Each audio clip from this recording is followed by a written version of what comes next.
I welcome you to the time of meditating the Word of God. We are going to turn our attention to Lamentations chapter 3 verses 21 to 24. विलाप गीत उसका तीसरी अध्याय 21 से लेकर 24 आयत तक. ये जो आयत में आने के पहले मैं जैसे हमेशा करते आ रहा हूं, आपको मालूम है मैं थोड़ा उसका पृष्ठभूमि बोलने के लिए जाते हैं. ये यिर्मयाह नबी ने लिखा है करके विश्वास है. I also agree with that. Is written by यिर्मयाह द प्रोफेट. इसलिए हम यिर्मयाह की किताब में हमें जाना पड़ता है. तो यिर्मयाह की किताब जब हम देखते हैं, करीब 40 साल उसने यरूशलेम में और यहूदा में प्रभु का सेवा की. बचपन से सेवकाई के लिए प्रभु ने उसे बुलाया. एक जवान होकर उसने सेवा किया. करीब 40 साल यरूशलेम में यहूदा में परमेश्वर का दंड के बारे में, अगर नहीं मन फिराएंगे तो परमेश्वर का दंड तुम्हारे ऊपर आएगा करके बड़ी बड़ी चेतावनियां यिर्मयाह नबी ने यहूदी और यरूशलेम के निवासियों को दे दिया था. परंतु उन लोगों ने ध्यान नहीं दिया. इतना तक यिर्मयाह को दंड दिया, ताड़ना दिया. राजा लोग भी उसको परेशान करने लगे. बहुत परेशानी से होकर वो गुजरना पड़ा. वो सारे इतिहास हम यिर्मयाह नबी की किताब में हम पढ़ते हैं.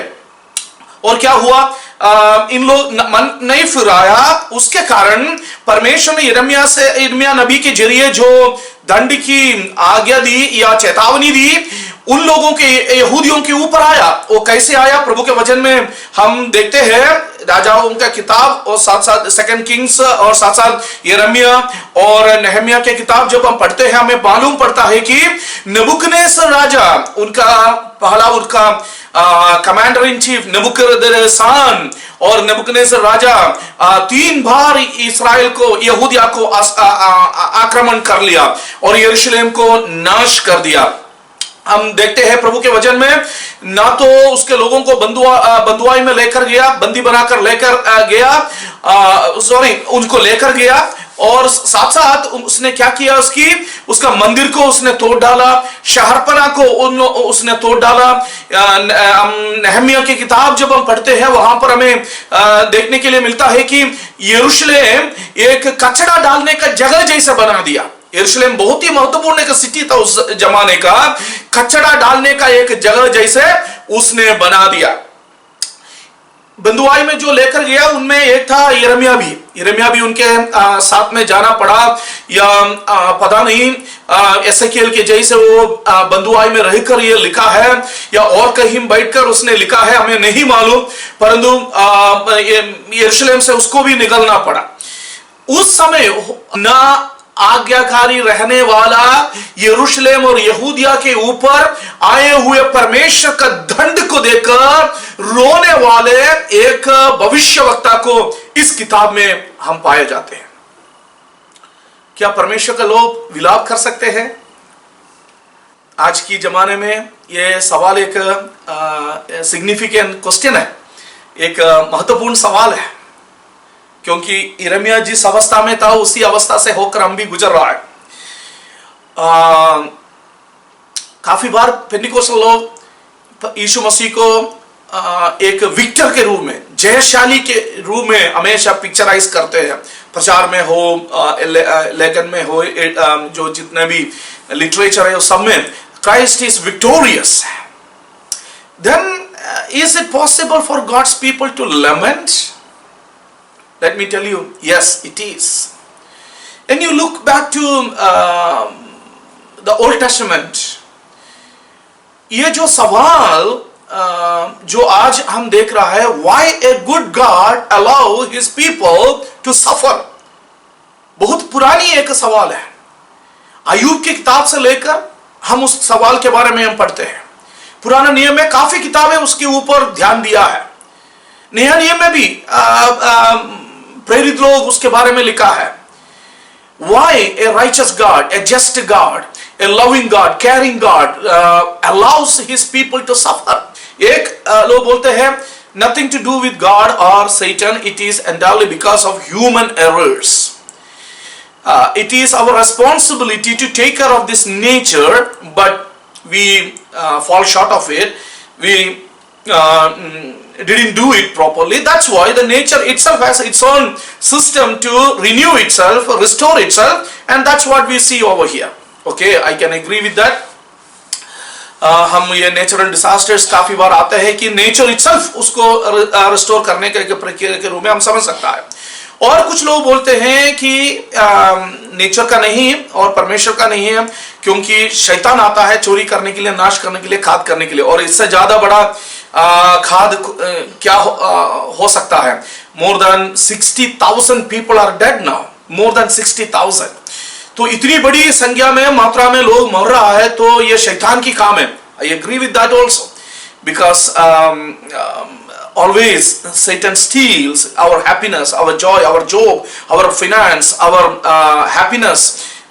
That's his work. I also agree with those people. So they say that we have to stand against such satanic attacks, and we have to get victory in the name of Jesus. Agree with you. The third group says that it is nothing to do with Satan or nature. It is totally, it's God's hand. There are three reasons for them to say that. The first one is they say that a righteous God punishes his people, disciplines his people. That's what we also see here in Lamentation.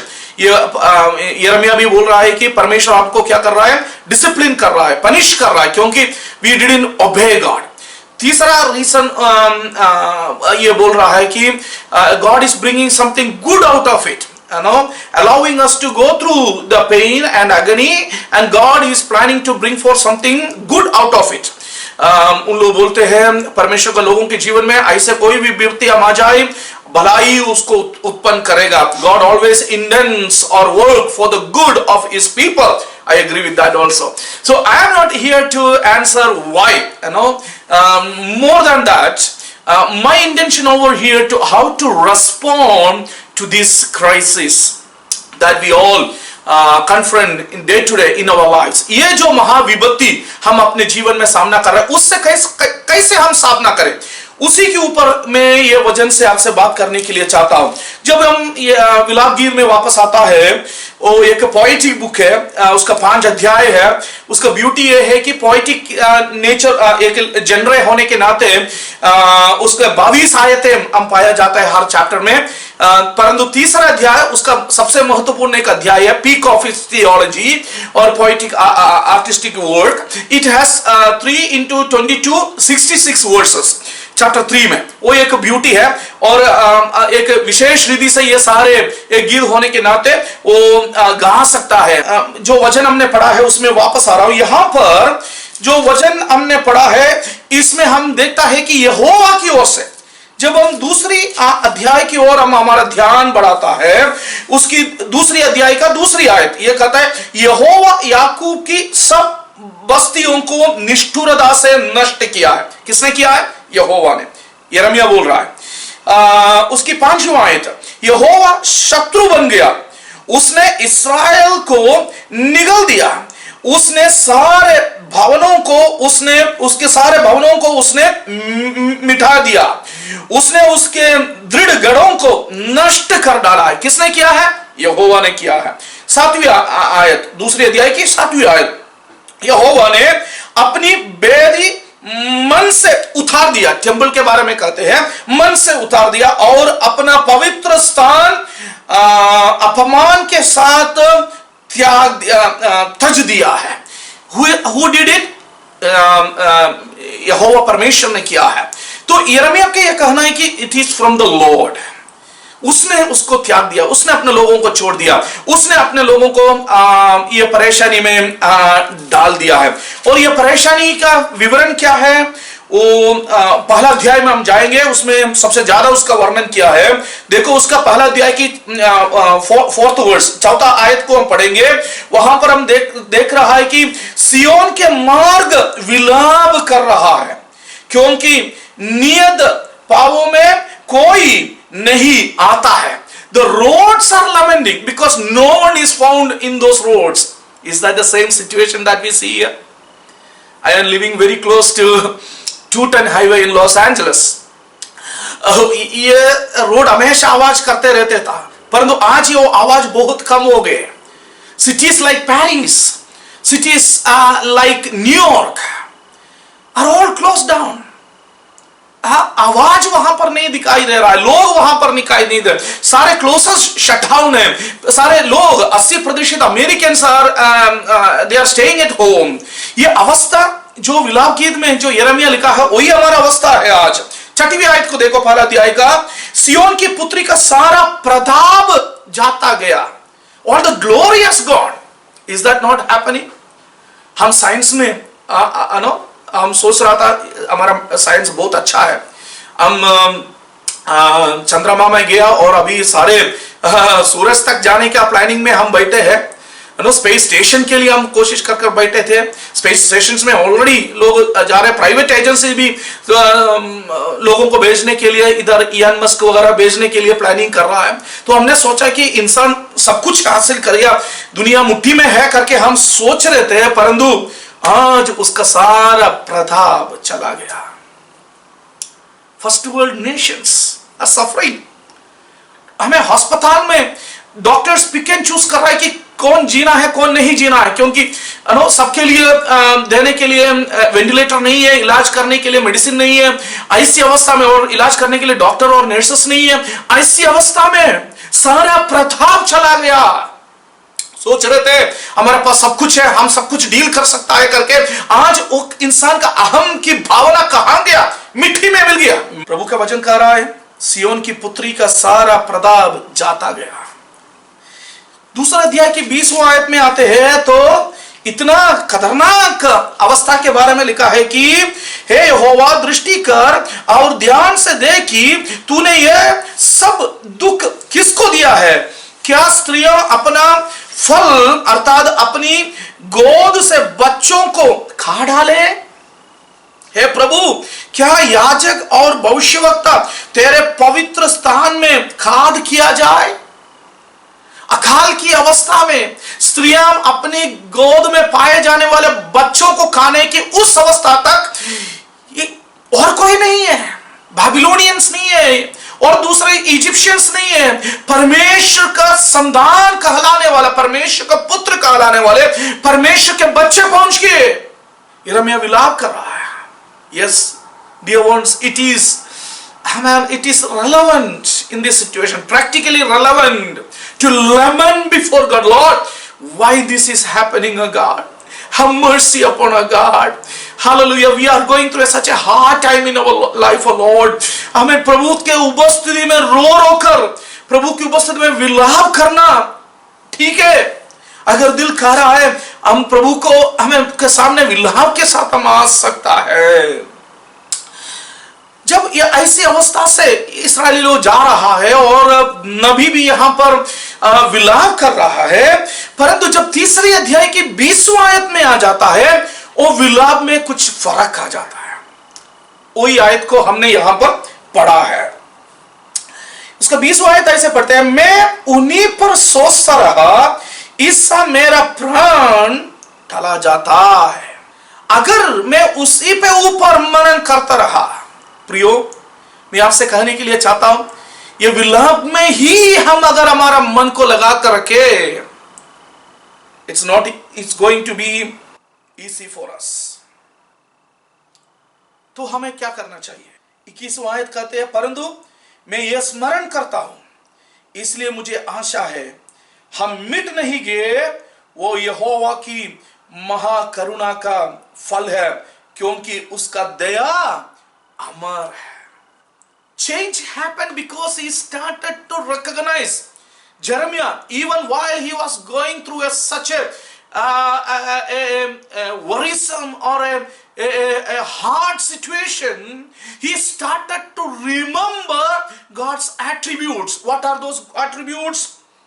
परमेश्वर की महाकरुणा, mercy of God, faithfulness of God, righteousness of God, His promises.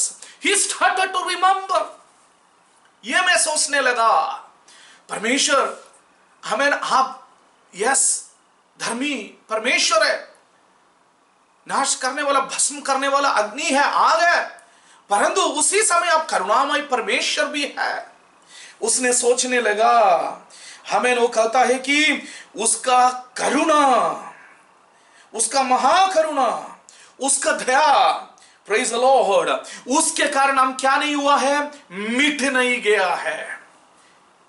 Yes, around the globe it's happening, but still we are alive, we have food to eat, we have our own shelters. परमेश्वर की करुणा है। Start remember about God's mercies in your life. That what Jeremiah started to do.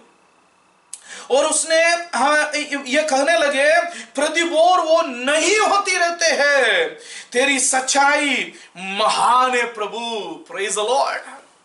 वो सच्चाई महान है प्रभु।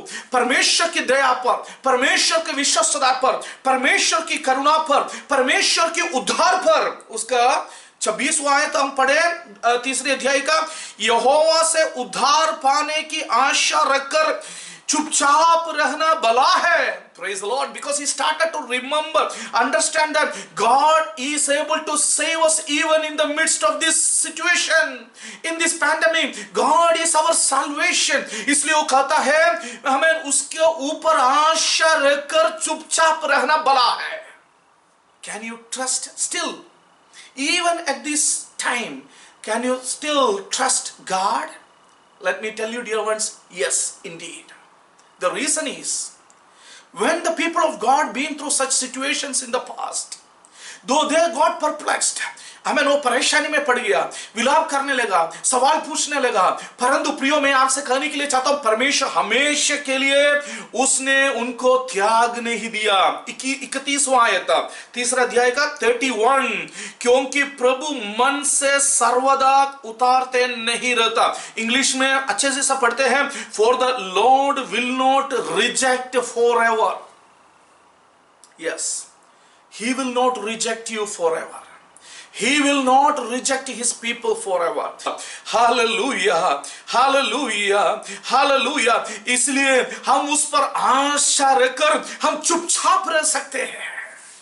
Praise the Lord. प्रियो, आपको मालूम, जब हमें ये विलाप के गीत हो, जब कदम करते हैं, विलाप कर कर, सवाल कर कर, परेशानी में पड़कर नहीं कदम नहीं करता, परंतु ये कहकर वो कदम करता है। उसका 5वां अध्याय के 21वां आयत ये बोलकर मैं बंद करने जा रहा हूं, हे यहोवा हमको अपनी ओर फेर, तब हम फिर सुधर जाएगा।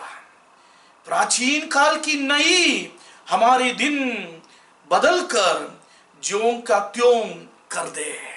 कितनी सुंदर बातें इंग्लिश में पढ़ने के लिए चाहता हूं। Restore us to you O Lord that we may be restored, renew our days as of old. That's my prayer this morning, dear ones. Let that be your prayer this morning, because we are serving, we are praying, we are trusting a good God who will never leave us alone forever. थोड़ी देर के लिए, कुछ समय के लिए जरूर परेशानी से परमेश्वर के लोग जा सकते हैं, परंतु परमेश्वर, for the Lord will not reject forever. परमेश्वर सर्वदा उतारे नहीं रहता। Let's trust in the Lord. I encourage you, even while in this situation, hallelujah, we go through this situation, let's trust in the faithfulness of God. Let's trust in the mercy of God. Let's trust in the करुणा में, परमेश्वर की दया में, परमेश्वर के अनुग्रह में, hallelujah, परमेश्वर का प्रॉमिसेस में हम भरोसा रखकर हम चुपचाप रहे। हमें इसलिए कि परमेश्वर सर्वदा के लिए, सदैव के लिए हमें त्याग नहीं करता। इसलिए let's pray unto the Lord, renew our days as of old, renew our days of old। पुरानी जैसी अवस्था में बुलाने के लिए विश्वासी हो गया। इस्राएल की इतिहास हो हमें टेस्टिफाई देते हैं। लोगों ने सोचा ऐसे एक देश ही नहीं रह पाएंगे, जनता नहीं रहेंगे, कभी नहीं रहेंगे। जो हजारों सालों के बाद भी परमेश्वर ने अपने लोगों को वापस लेकर आया। इस्राएल करके एक देश को उसने स्थापना किया फिर से 1948 में। वो परमेश्वर मेरा और आपका परमेश्वर है। He will never reject us forever. So let's trust in the Lord and let's pray to the Lord. Lord, renew our days of old. हमारा पुराना दिनों को हमको फिर से अनुग्रह करके दे। परमेश्वर इस वचनों के जरिए हम सबको आशीष दे। God bless you.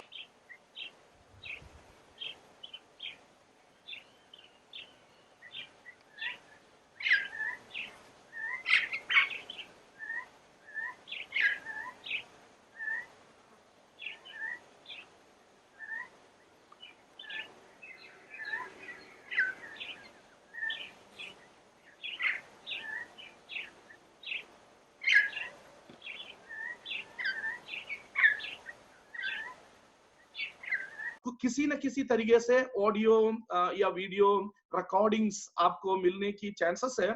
आप उसको सुनना है ताकि नेक्स्ट क्लास में जब आप आएंगे, जो पीछे छूट गया है उससे आप वंचित ना रहे। तो इस हफ्ते के दौरान कैसे भी हो, पास्टर जसन फिलिप से आप कांटेक्ट